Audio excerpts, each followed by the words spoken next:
Baik, bismillahirrahmanirrahim. Assalamualaikum warahmatullahi wabarakatuh.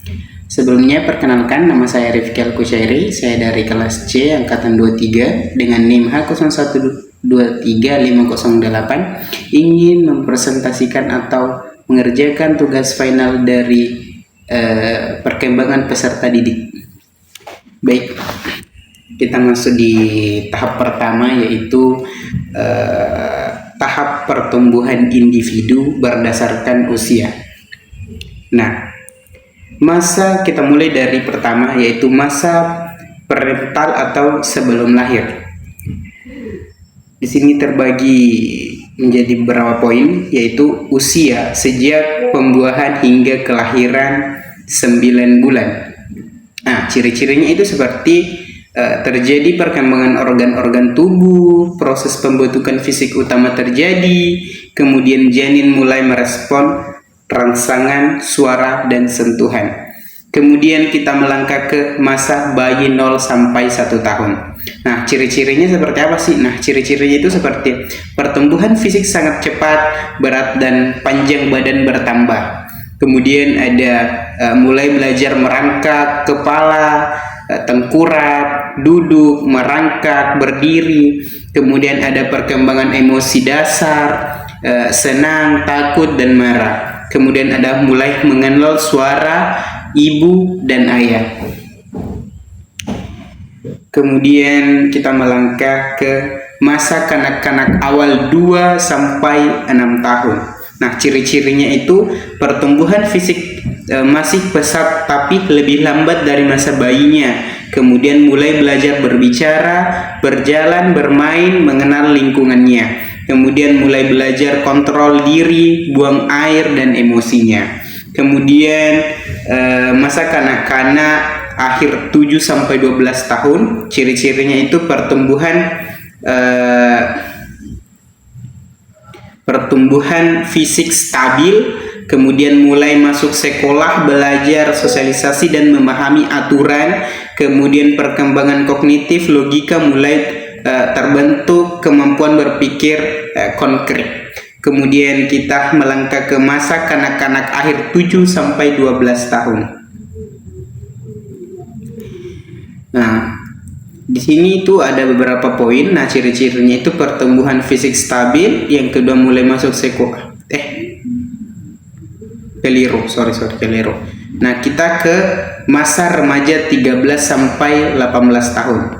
Nah, ciri-cirinya itu masa pubertas, perubahan fisik, mencolok, nah, suara tinggi, hormon dan emosi. Nah, kemudian mulai mencari identitas diri, emosi labil, sering ingin diakui. Kemudian kognitif, mulai abstrak, berpikir kritis, mempertanyakan norma. Kira-kira seperti itu. Kemudian kita ke masa dewasa awal 19 sampai 30 tahun. Nah, ciri-cirinya itu kondisi fisik mencapai puncak, kemudian memulai membangun karir dan menikah dan berkeluarga, kemudian kematangan emosional meningkat.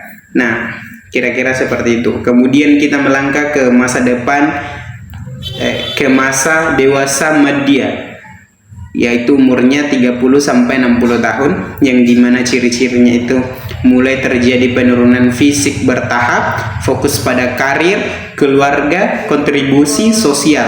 Kemudian ada yang ketiga, yaitu kematangan berpikir dan emosional stabil.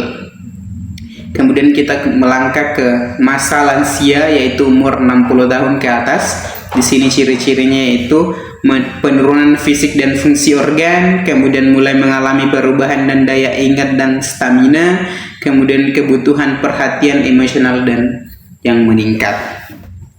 Kemudian kita melangkah ke pertanyaan kedua, yaitu jelaskan tugas perkembangan individu berdasarkan tahap usia.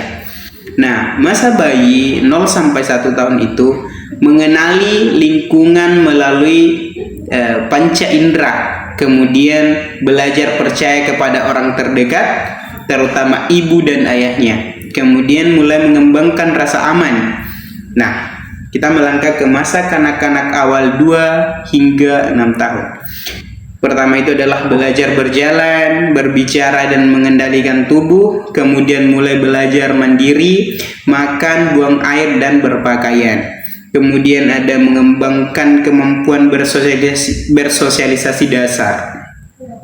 Nah, kita melangkah ke masa kanak-kanak awal 2 kita melangkah ke masa kanak-kanak akhir 7 sampai 12 tahun. Yang dimana yang pertama itu mengembangkan keterampilan fisik dan konkret, yang kedua belajar membaca, menulis, berhitung, kemudian ketiga berinteraksi dan berinteraksi dalam kelompok sebayanya. Ya, kemudian kita lanjut dari umur masa remaja 13 sampai 18 tahunnya itu poin pertama menerima perubahan fisik dan peran jenis kelamin, kemudian kedua membangun hubungan pertemanan yang lebih dalam, kemudian ketiga itu mulai merancang tujuan hidup, kemudian yang keempat mengembangkan nilai dan prinsip hidupnya. Kemudian kita melangkah ke masa dewasa awal yaitu umur 19 sampai 30 tahun. Yang pertama yaitu memilih pasangan hidupnya, yang kemudian memulai kehidupan berumah tangga, yang kemudian ketiga memilih dan membangun karirnya. Kemudian yang terakhir yaitu masa dewasa yang umurnya 30 sampai 60 tahun, yang dimana poin pertama membimbing anak-anak agar menjadi dewasa, kemudian yang kedua mencapai prestasi dalam pekerjaan, yang kemudian ketiga mengembangkan peran sosial di lingkungannya. Kira-kira seperti itulah untuk pertanyaan yang kedua.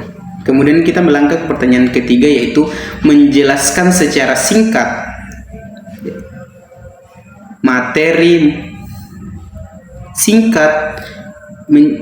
menjelaskan secara singkat dua jenis teori perkembangan menurut para ahli. Di sini saya merangkum ada dua para ahli, yaitu para ahli yang pertama itu adalah Erik Erikson, yang dimana teori perkembangan psikosialnya yaitu ada konsep utama perkembangan menurut Erik Erikson, konsep utama perkembangan individu terjadi sepanjang hidup melalui 8 tahap perkembangan psikosialnya. Nah, contohnya yaitu salah satu contohnya yaitu contoh tahapnya yaitu adalah masa bayi 0 sampai 1 tahun, terus mistrust, belajar percaya atau tidak percaya pada lingkungannya. Kemudian masa remaja 12 sampai 18 tahun itu identitas, role, confusion, mencari jati diri dan menentukan peran masyarakat. Nah, di setiap tahap individu menghadapi kritis psikososial yang harus diselesaikan untuk perkembangan mental yang sehat. Kira-kira itu menurut ahli Erik Erikson. Kemudian kita melangkah ke menurut teori perkembangan kognitif menurut Jean Page, yaitu konsep utama perkembangan kognitif manusia berlangsung dalam 4 tahap. Berdasarkan usia, di mana kemampuan berpikir anak berkembang secara bertahap dan sistematis. Nah, yang pertama yaitu sensori motor 0 sampai 2 tahun, anak belajar lewat panca indera dan gerakan. Kemudian yang kedua pra-operasional 2 sampai 7 tahun, mulai menggunakan simbol, kata dan gambar, tapi berpikir masih egosentris. Kemudian yang ketiga yaitu operasional konkret, yang dimana umurnya 7 sampai 11 tahun, mulai berpikir logis tentang hal konkret. Yang kemudian ada yang keempat, operasional formal 12 tahun ke atas, yang dimana mampu berpikir abstrak, memecahkan masalah dan memahami konsep hipotesisnya. Kemudian kita melangkah ke pertanyaan selanjutnya, yaitu jelaskan secara singkat materi multiple intelligences. Nah, di sini jadi teori multi intelligences atau kecerdasan majemuk dikembangkan oleh Howard teori multiple intelligences atau kecerdasan majemuk dikembangkan oleh Howard Gardner, seorang psikolog dari Harvard University. Menurut teori ini, kecerdasan Gardner, seorang psikolog dari Howard psikolog. Kemudian kita melangkah ke pertanyaan, jelaskan secara singkat ya materi mengenai multiple intelligences. Teori multiple intelligences atau kecerdasan majemuk dikembangkan oleh Howard Gardner, seorang psikolog dari Harvard University. Menurut teori ini, kecerdasan tidak hanya terbatas pada kemampuan logika dan bahasa saja, tetapi mencakup berbagai jenis kecerdasan yang dimiliki setiap individu. Gardner mengidentifikasi 8 jenis kecerdasan, yaitu kecerdasan linguistik atau bahasa, logis matematis, angka dan penalaran, kemudian visual spasial atau kemampuan membayangkan ruang dan bentuk, kemudian ada musikal yaitu memahami nada dan irama, kemudian ada kinestik yaitu menggunakan tubuh secara terampil, kemudian ada interpersonal yaitu kemampuan memahami orang lain, kemudian interpersonal yaitu kemampuan memahami diri sendiri, dan naturalis yaitu memahami alam dan lingkungannya. Kemudian kita melangkah mengerjakan yang kelima atau pertanyaan terakhir, yaitu studi kasusnya yaitu mengenai jadi jawabannya itu, agar Andi kuat di logika matematis, lemah di linguistik, dan Lala kuat di linguistik, lemah di logika atau matematis, bisa berkembang secara optimal. Guru bisa menerapkan pendekatan diferensiasi dan berbasis kecerdasan majemuk.